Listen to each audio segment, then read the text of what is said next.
اعوذ باللہ من الشیطان الرجیم بسم اللہ الرحمن الرحیم۔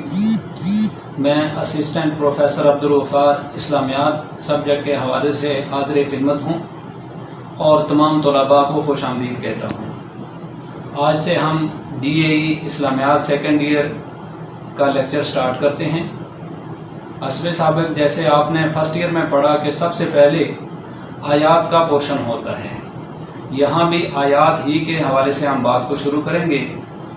یہاں سورہ مؤمنون کی ابتدائی 11 آیات ہیں اور ان میں ایمان والوں کی 7 صفات کو بیان کیا گیا۔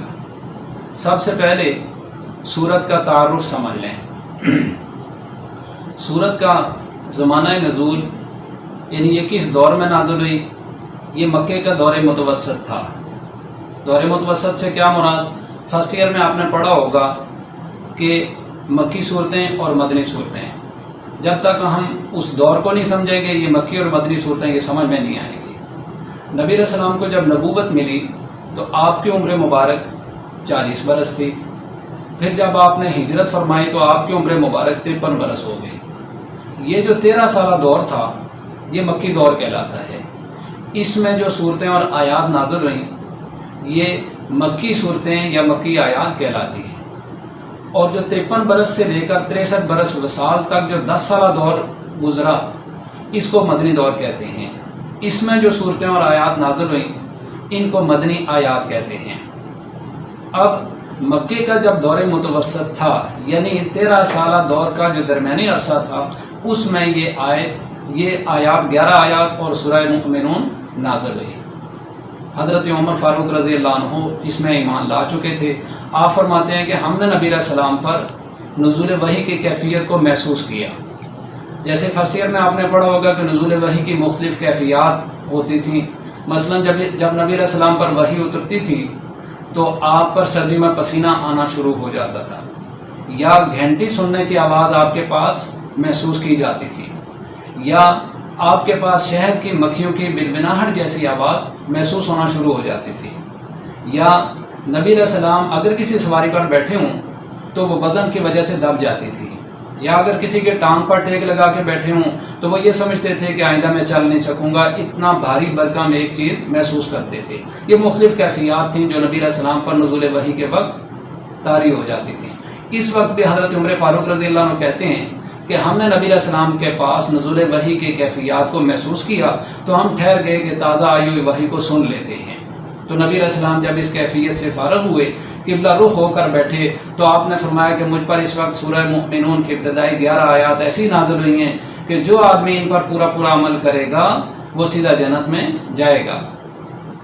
جس طرح سیدہ عائشہ صدیقہ رضی اللہ عنہ سے پوچھا گیا کہ نبی علیہ السلام کے اخلاق اور عادات کیسی تھیں، تو سیدہ عائشہ صدیقہ رضی اللہ عنہ نے جواب دیا کہ کیا آپ نے قرآن کریم کی تلاوت نہیں کی اور پڑھا سمجھا نہیں اس کو؟ پھر اس کے بعد حوالے کے طور پر سیدہ عائشہ صدیقہ رضی اللہ عنہ نے سورہ مؤمنون کی یہ ابتدائی 11 آیات تلاوت کر کے بتایا کہ نبی علیہ السلام کے اخلاق و عادات یہ تھے۔ گویا یہ ہم اس میں یہ سمجھے کہ جو ان آیات پر پورا عمل کرے گا سیدھا جنت میں جائے گا۔ یہ پہلی چیز ہم نے سیکھی کہ یہ اس کا زمانہ نزول کیا تھا، یعنی مکے کے دور متوسط تھا۔ دوسرا اس کا سورت کا نام، اس سورت کا نام سورہ المؤمنون ہے۔ یہ پہلی آیت قد افلح المؤمنون سے لے کر اس کا نام رکھا گیا۔ اس کے اندر چونکہ ایمان والوں کی 7 صفات بیان ہوئیں اس لیے اس سورت کا نام ہے سورہ مؤمنون۔ تیسری چیز، اس سورت کے جو ہم 11 آیات سیکھنے جا رہے ہیں ان کے سیکھنے کا بنیادی مقصد کیا ہے؟ ان کا بنیادی مقصد یہ ہے کہ یہ 7 صفات ایمان والوں کے ہمارے اندر آ جائیں۔ جس طرح ہر سبجیکٹ کو جب بچہ پڑھتا ہے تو اس کو کچھ مقاصد ہوتے ہیں، وہ مقاصد جب بندہ حاصل کرتا ہے تو یہ سمجھا جاتا ہے کہ وہ علم اس کے اندر آ گیا ہے۔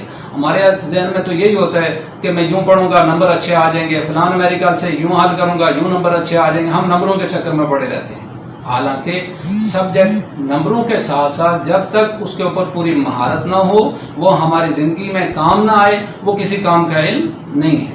اسی طرح جب تک ہم ان آیات کو سیکھ کر ان پر پورا عمل نہیں کریں گے ہمارے کسی کام کا یہ سیکھنا نہیں ہوگا۔ یہ ایسے ہی ہے جیسے کمثل حمار یحمل اسفارا، کہ مثال اس کی جس نے اپنے اوپر کتابیں لاد کے رکھی ہوئی ہیں حالانکہ اس کے اندر وہ علم نہیں گیا۔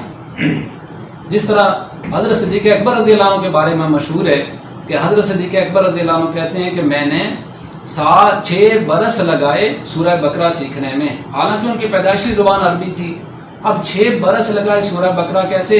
ایک آیت نبی علیہ السلام سے سیکھی، اس پر عمل کیا، جب پورا عمل کر چکے تو اگلی آیت شروع کی، پھر اس پر عمل، پھر اگلی آیت، یوں آپ نے 7 برس لگائے قرآن کریم کی یہ سورہ بقرہ سیکھنے میں۔ اس کے اوپر جب پورا عمل آ گیا تو پھر آپ اگلی صورت کی طرف گئے۔ تو ایسا ہی ہم بھی یہ نظریہ لیں گے کہ جب ہم ان آیات کو پورے طور پر سیکھیں گے، سیکھنے کے بعد جب عمل میں آئیں گے تو ہم اگلی آیت کی طرف جائیں گے۔ یہ ہمارا بنیادی مقصد ہوگا۔ یہ 3 چیزیں آج ہم نے سیکھیں کہ اس کا دور مکہ، اس کا زمانہ نزول کون سا ہے، اس کا نام کیا ہے، اور سیکھنے کا بنیادی مقصد کیا ہے۔ اگلے پیریڈ میں ہم اس پہلے لیکچر کا پارٹ 2 ہم شروع کریں گے، جس میں ہم اس سورت کے آیت نمبر 1 کی تشریح سے بات سٹارٹ کریں گے۔ اللہ سمجھ اور عمل کی توفیق نصیب فرمائے۔